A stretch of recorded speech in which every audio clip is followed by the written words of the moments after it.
Okay, perfect. All right. Almethia, thank you. Postdoctoral researcher at UIC and incredible author of the letter to the Sun-Times that was so timely. So could you talk a little bit about yourself and your work and the work of your center there, and then talk to us about teen gatherings and what teenagers need? Thank you. Thank you. Thank you all for having me. Welcome. Just to start off a little bit about myself, I am Dr. Almethia Franklin. I currently am an assistant professor of criminal justice and sociology at Concordia University, Chicago. Also, a postdoctoral researcher at the Institute for Research on Race and Public Policy at UIC.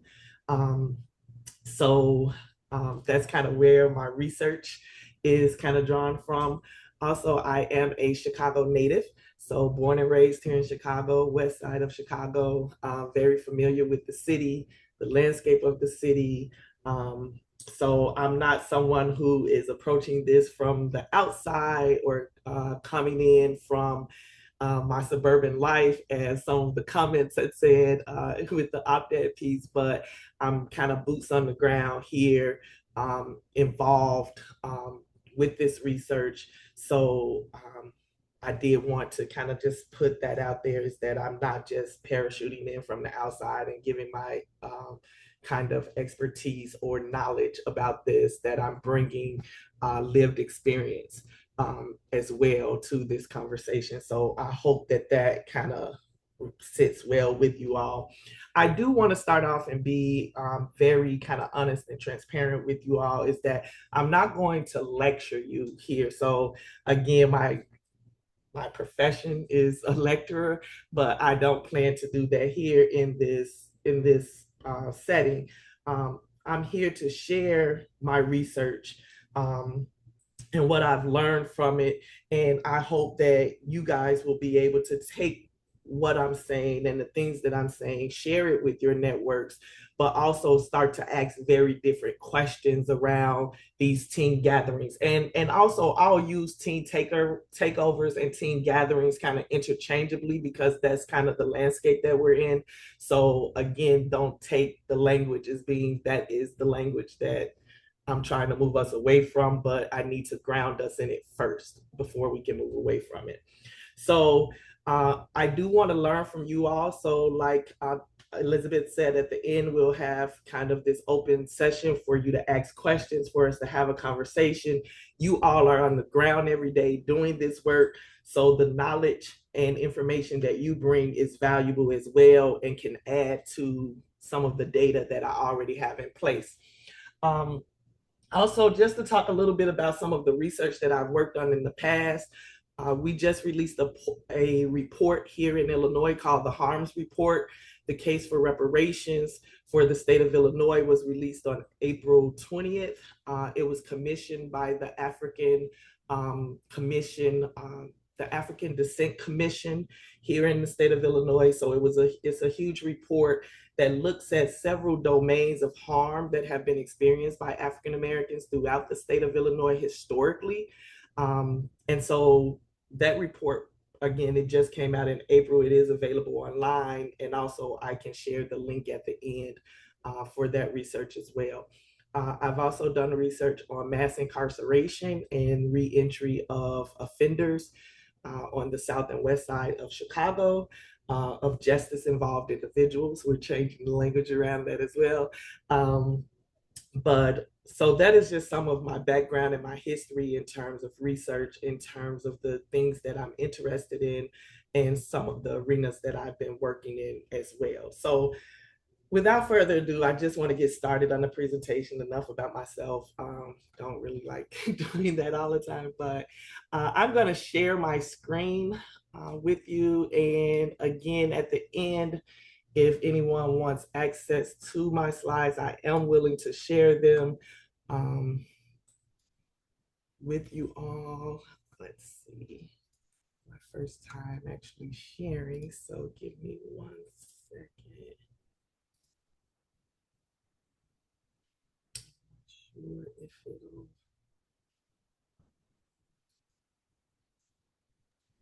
I think you should be able to now. Okay.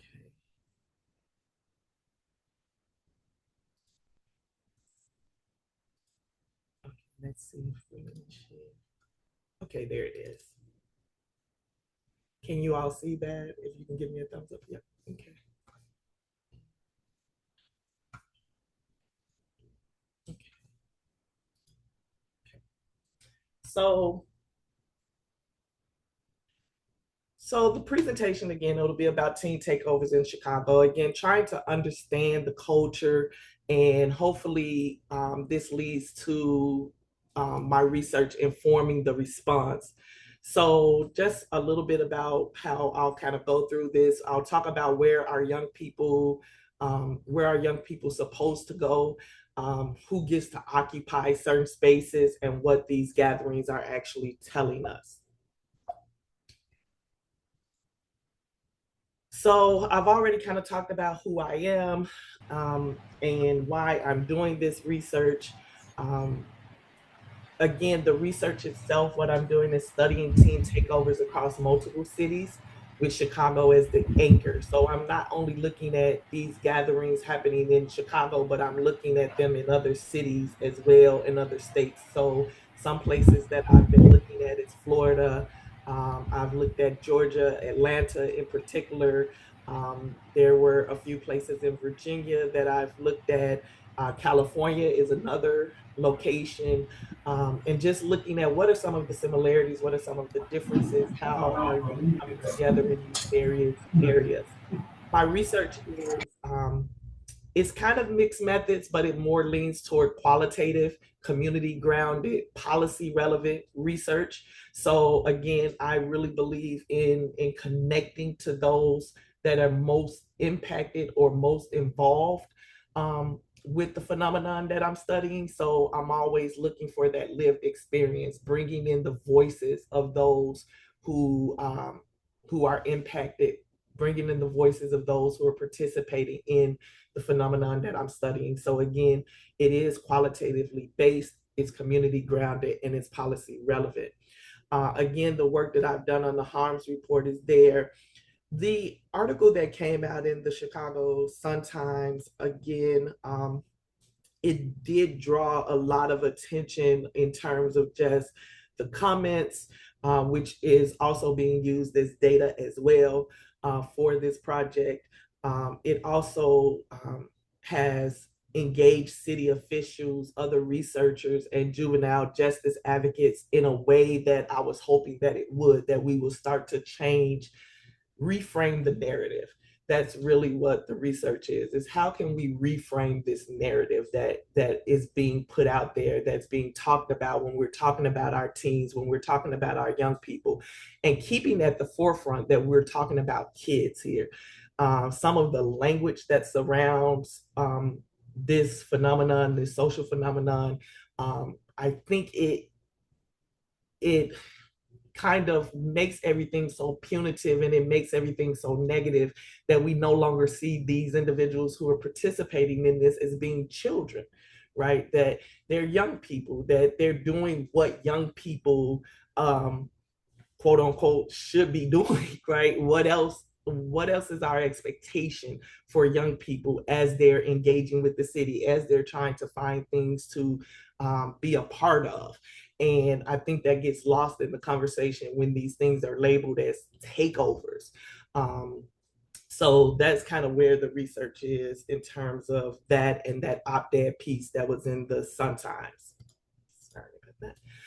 So let's talk about some of the terms that the media has used historically, what they currently use when they're talking about teens, when they're talking about young people. So the media and officials call it teen takeovers. In the past, they've been called flash mobs or flash robs. We've heard teens being talked about whenever they're gathering somewhere, that they're wilding, that there's these wolf packs. When we talk about the Central Park 5 case, um, our president at that time used these terms in order to describe young people who were engaging in activities in Central Park. They've been referred to as mob violence, and now we're seeing some language too around Black teen riots. and trying to figure out, where does this language come from? Why are these particular words being used when we're talking about youth engaging in these gatherings, engaging in these teen takeovers? Why are we using this terminology, these concepts in particular? These concepts, again, they carry weight, they carry meaning. And so we need to be mindful of the way in which we're speaking about these things, because that's going to later on, and I'm going to talk about that later on, it's going to lead to a particular type of response. And that's where we're finding ourselves now, is that it's not so much that we're responding to the behaviors, we're kind of responding to the language. And if we start to change the language, then hopefully we can start a different conversation in terms of our responses to what we're seeing, or what we need to do moving forward in order to support our kids and support the youth. So some of the questions that we should be asking behind the label, we should be asking, number one, why did they gather in this specific place? Why are they gathering where they're gathering, right? Instead of using teen takeovers, wilding, black teen riots, we need to say, what's bringing them there? What does this space have that their communities don't have? Are they escaping something? Are they trying to get to a better situation? So is what things are in place in these spaces that draws our young people to those particular spaces in the way that they're being drawn to them? Who decides which gatherings get called a takeover and which ones get called festivals, right? So we have Lollapalooza in the city. Why is Lollapalooza a festival, and it's advertised and it's over 3 days? And, yeah, there's a monetary aspect to it, but why can't we use that same language when we hear Lala versus teen takeovers? It sounds very different, right? One sounds kind of joyous, um, people coming together and enjoying the city in a particular way. But when we hear takeover, it's like something is under siege, right? That they're trying to come and take over, and take ownership of something, or destroy it, or cause chaos or mayhem. So yeah, that language. And then another question we should be asking is, what would it take to create what draws them to those particular spaces? How can we make that closer to home? If that's what we're saying, we want them to remain closer to home. How can we recreate or create that in the spaces in which we believe, or society believes, that they should remain in? Um, and not just say to ourselves, go home, stay home. It's a curfew, right? We have an ordinance. You can't be here at a certain time. What are we putting in place to draw those young people back to their communities or their blocks? Or how are we supporting them again in the spaces that they do decide to relocate to or to come to? So again, each term frames the gathering as being a hostile act before anything has even happened. And again, the label is not neutral. So we'll kind of come back to these discussion questions, but I do want you to keep these things in mind as we go through this. How does the language used to describe these gatherings show up in the work that you do? What does it do to the young people that you serve, that you interact with, that you speak to, that you hear from, right? That you read comments from. So I'm going to come back to these, but I do want to keep them in the context of the slides as well. So here I'm talking about what the research shows. And this comes from some preliminary research that I've done. I've been doing this research now for about 1.5 years, looking at a lot of the videos that have been posted, not only through official media channels, but also on individuals' pages who are attending these events. So I've done a lot of media analysis work, just observing the behaviors. I've attended several of these in person, not as an adult overseer, but just there, right? Just there engaging with young people, right? That's our work. And so that is where these findings come from. So again, these are preliminary findings. I've also interviewed about 20 youth who have attended these events. Like I met them actually at the events and I talked to them at the events, did interviews with them while they were like physically there. So these are not final conclusions.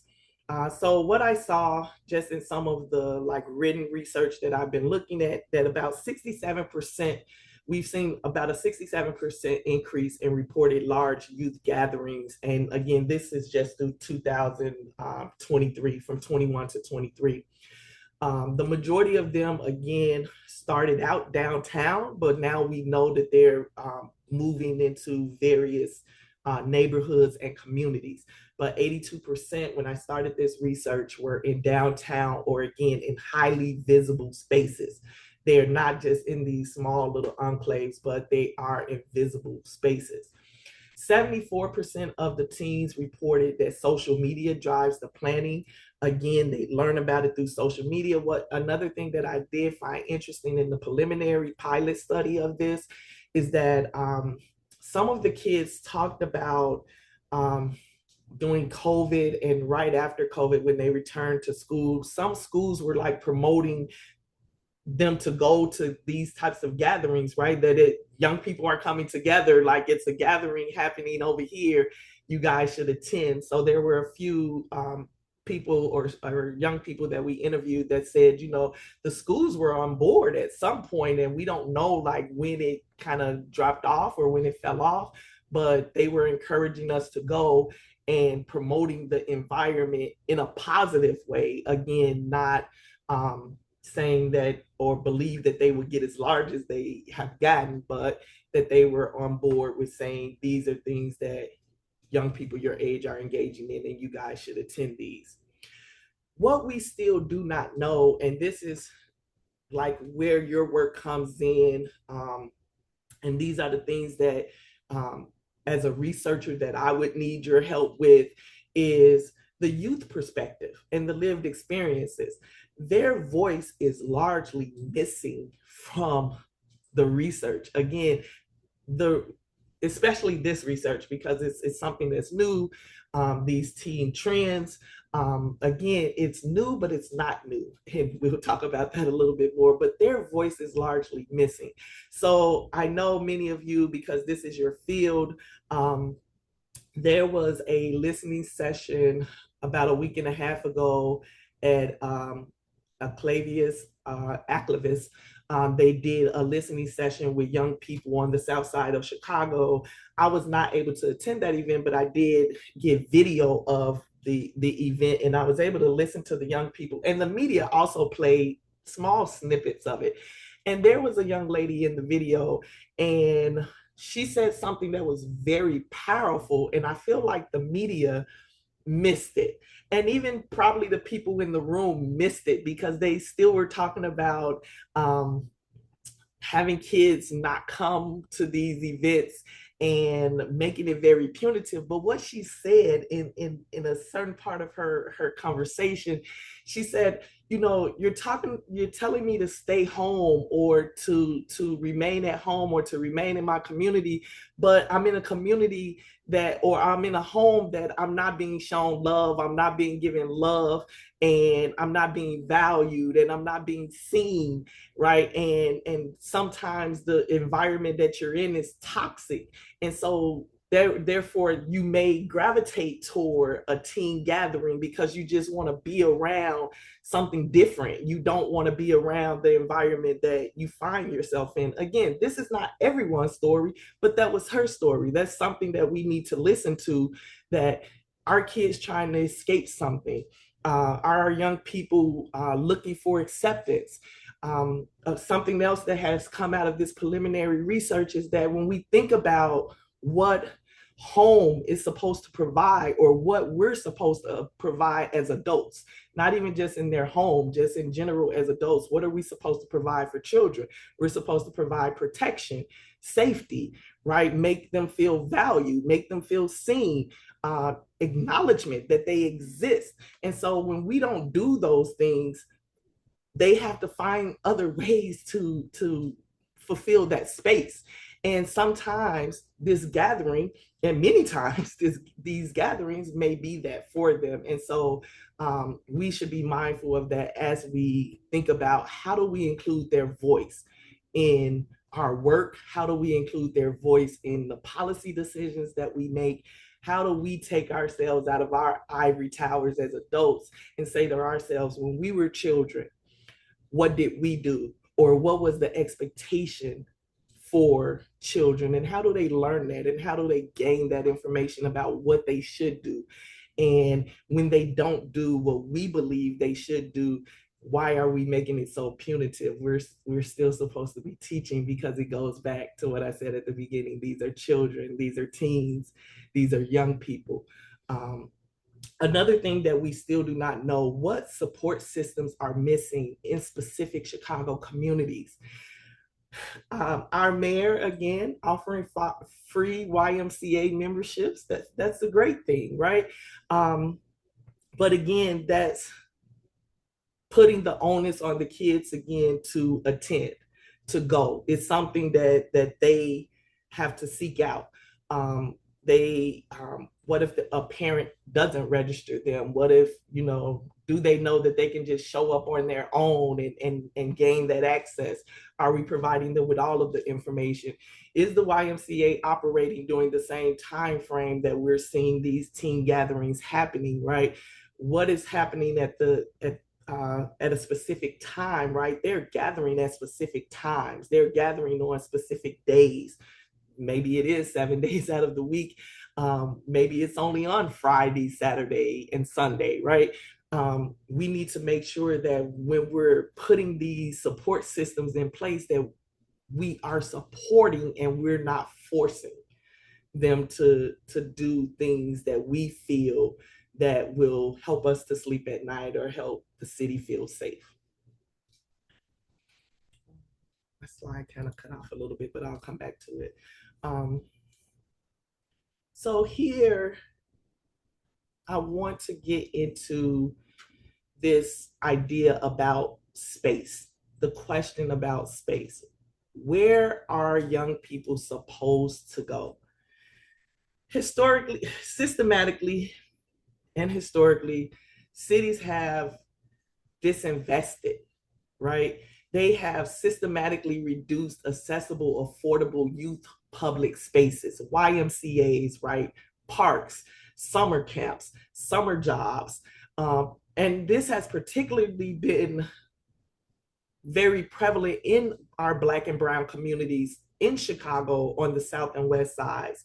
We have recreational centers that have closed, after school programs defunded, summer jobs cut.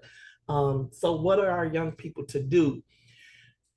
When we talk about spatial exclusion, when young people gather in downtown spaces, malls, or parks, they are often in these spaces that were not designed with them in mind. We need to go back and think about, why do we have parks, right? What is the purpose of a park? What is it supposed to do? And is it doing that for the young people that are gathering there?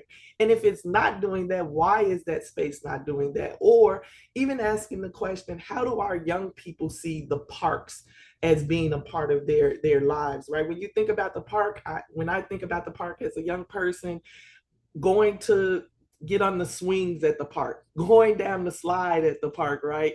Playing in the sandbox, getting on the monkey bars, right? Parks represents fun. It represents a space that I can go to and I can just be free. And so when we see young people going to these gatherings and having these social events, they just want to be free. Right?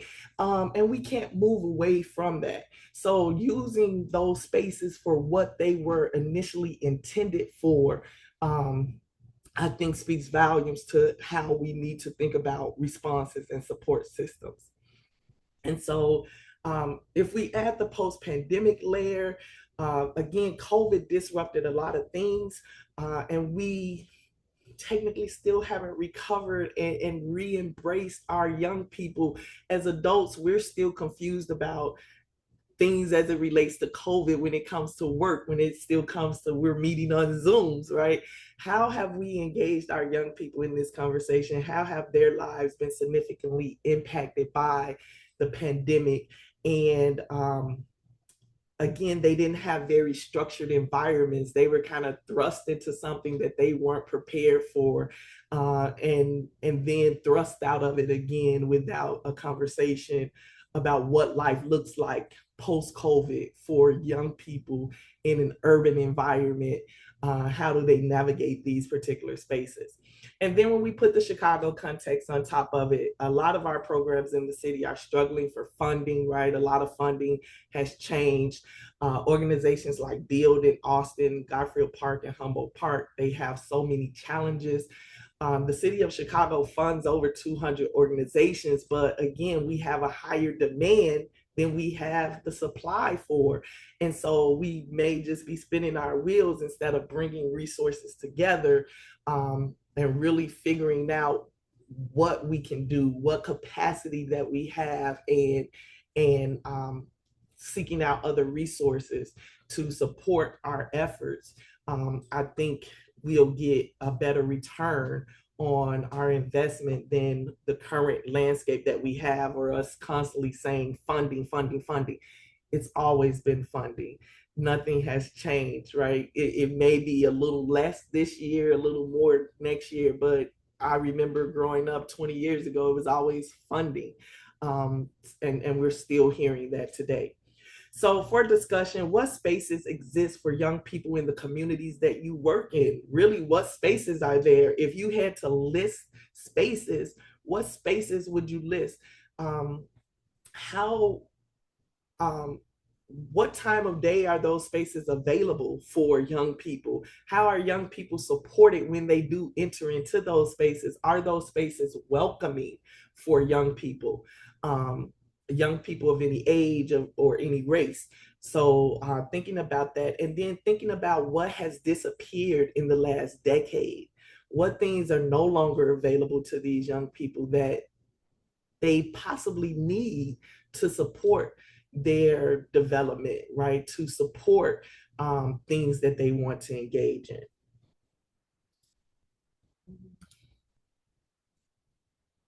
So here I talk about youth mobilization and unrecognized power. Young people have always gathered. Institutions have always been uncomfortable, right? This isn't a new phenomenon. Like I stated before, the mobilization of youth has always been there. When we think about the Student Nonviolent Coordinating Committee, SNCC, with Dr. Martin Luther King, this was a youth organization. The Greensboro sit-ins were carried out by college freshmen. The labor movement. So every social movement began as an unorganized gathering.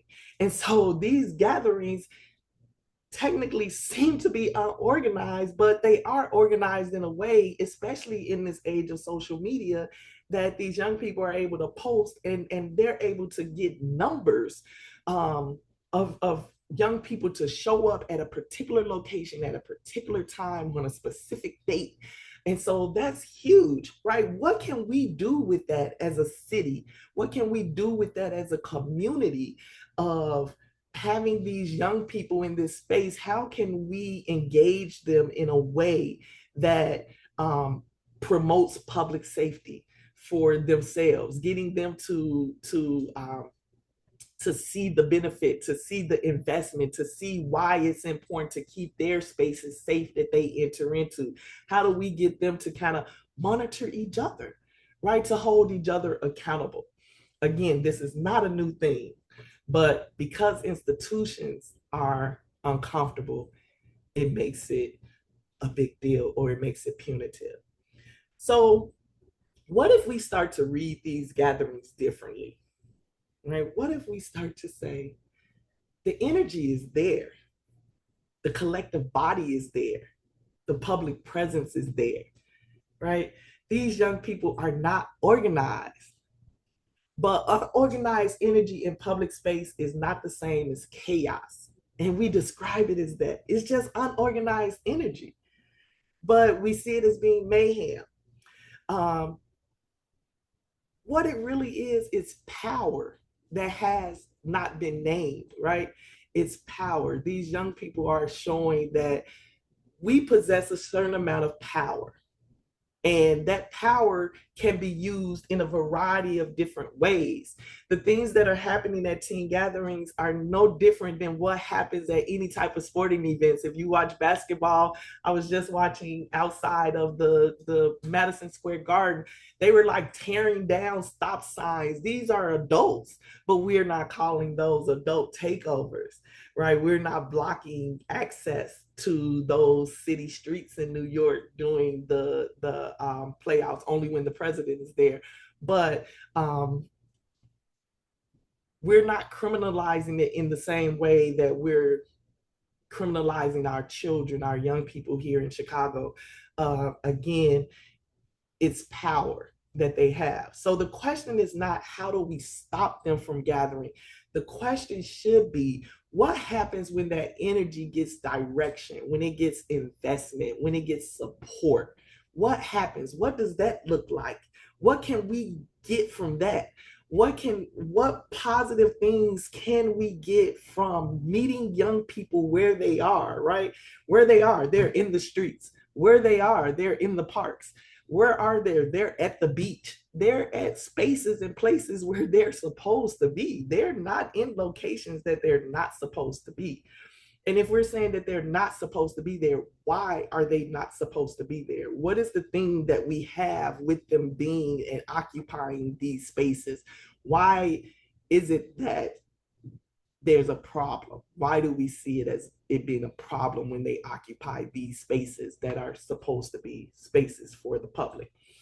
So our discussion here is, have you seen moments where youth energy in your work became something organized and powerful?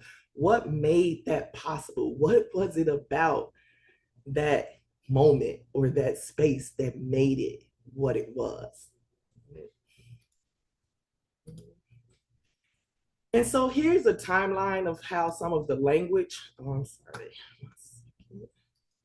a timeline about how the language has been used kind of historically, some of the problems that we see with language, how we name these gatherings again is going to shape our response to them.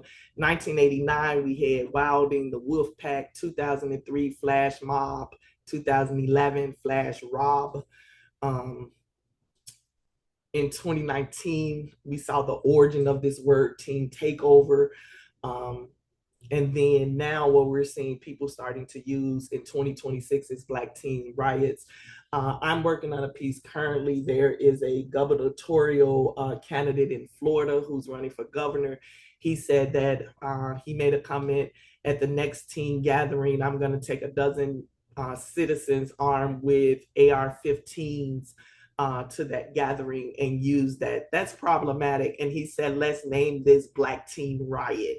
And so when you hear that, right, and you think about people showing up to a place where children are with AR-15s, the same weapons that have harmed children in schools, right, that mass shootings have happened around.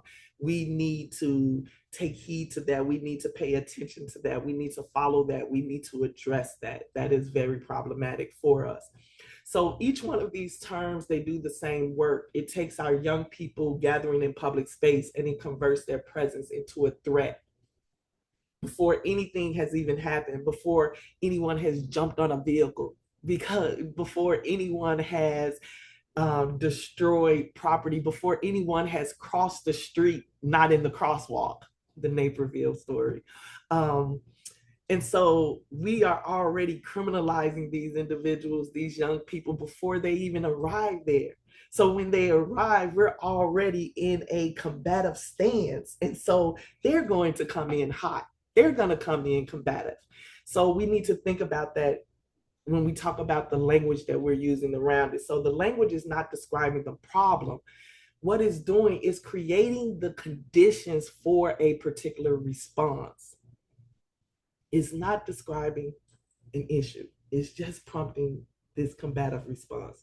So our discussion, how does labeling show up in the legal system and in your clients' experiences? What happens to a young person when they are labeled this way before anything is even proven? right? Self-fulfilling prophecy. Again, living up to what you expect anyway. You're not even giving us a chance. We're already being looked at in a particular way, in a particular light. And so, again, it's not that we have to act that way, but if that's already your expectation and you're coming in addressing me in that way, I'm going to meet you with the same type of energy, the same type of response that you're giving to me. I'm going to engage in that as well. So, here, what works and what doesn't? What we know is not working: mass arrest of minors. It deepens distrust. It feeds the school to prison pipeline. It just feeds the incarceration pipeline. Curfew enforcement without alternatives, all that is doing is it's just moving the problem. It's not going to solve anything. It's just going to move it. They're gathering, they're getting bigger, they're expanding. They're not going anywhere. They're here. They're children. They're not going anywhere. They're going to grow up and they're going to get older, but then another group will just come behind them and still need that same level of engagement, still need that same level of support. So again, curfew enforcement just moves the problem. Parental blame without parental support, it punishes families for structural failures, for systematic failures that parents have already been failed in a way, right? Different disinvestment in communities has already happened. So if we're saying, oh, let's penalize the parents, okay, you're going to penalize the parents are going to penalize the kids and take this out on the kids of what we're doing with the parents. Yes. Does there need to be accountability? Yes. But where does that accountability lie? What do we as a society owe to our families and to our children that we're not providing as a whole to support them in whatever efforts that they're putting forth? Surveillance without addressing root causes treats the symptom and not the conditions, right? We know we can't police our way out of this situation. It's not going to work. We've seen this in other arenas. This is no different. So we need to make sure that we're thinking differently and moving differently and responding differently. What does work? Accessible, affordable youth spaces and programming. I say this, and I am a firm believer in meeting people where they are. And our young people are no different.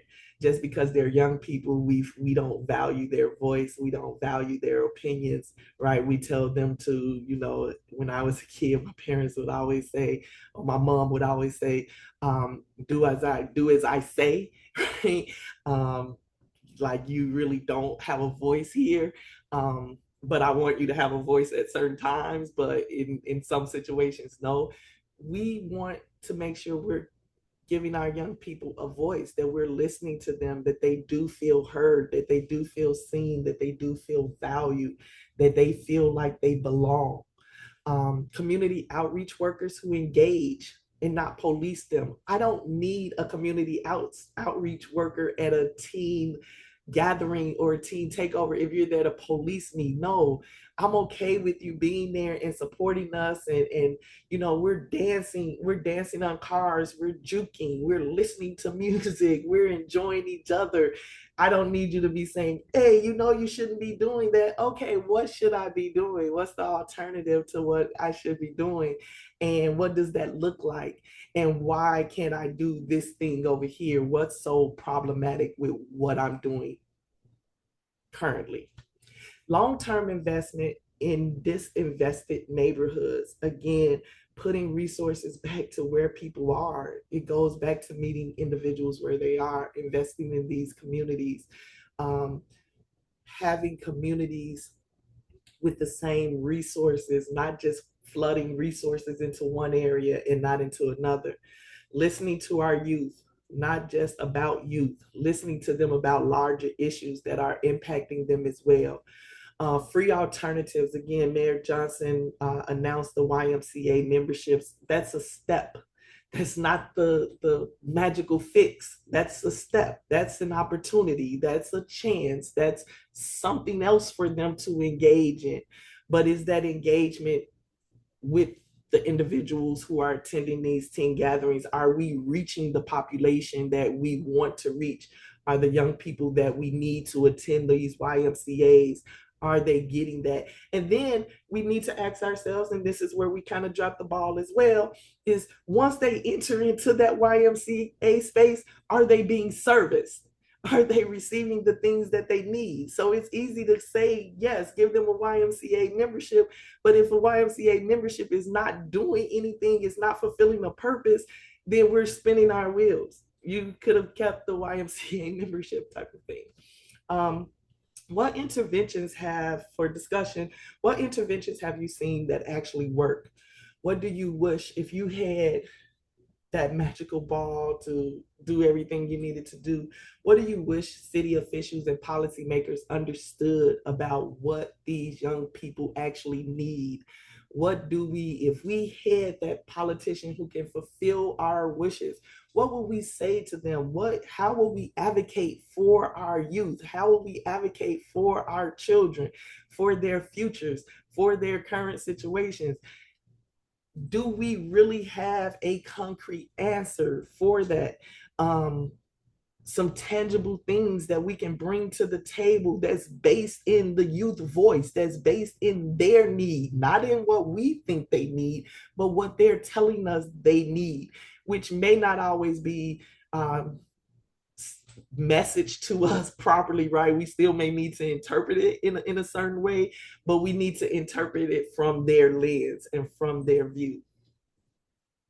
And sometimes that means us going back to when we were children and saying, this is what I would have liked to have seen and have done and have been provided with. So we act like these teens owe us something. Oftentimes, we put a lot of onus on them and say what they should do and should not do, and how they should be and should not be. But the fact of the matter is that we actually owe them something. We owe them something. We are creating a world as the adults, right, that they have to live in, that they have to operate within, right? So are these young people not part of the public we claim to keep safe? This, again, as you can tell, a lot of my passion about this is that this was drawn out of, when we talk about these teen gatherings and teen takeovers, we talk about them in terms of public safety. Are our youth, are our teens not a part of the public? Do they not deserve to feel safe? Are we not trying to provide safe spaces and a safe environment for them? Are we excluding them from the public safety discussion? That's problematic to do that, right? If we're saying we're about public safety, how we need to take a step back and say, how are we providing public safety to our young people throughout the city of Chicago, regardless of where they're located, right? What are we doing for that? So telling them to go home is not a safety instruction. It assumes home is safe. It assumes the community is safe. But the engineered conflict has turned many of their communities or places of where they live into dangerous, unstable, harmful environments. That go home means go back to a place we have already decided that nobody cares about, that we've already disinvested in.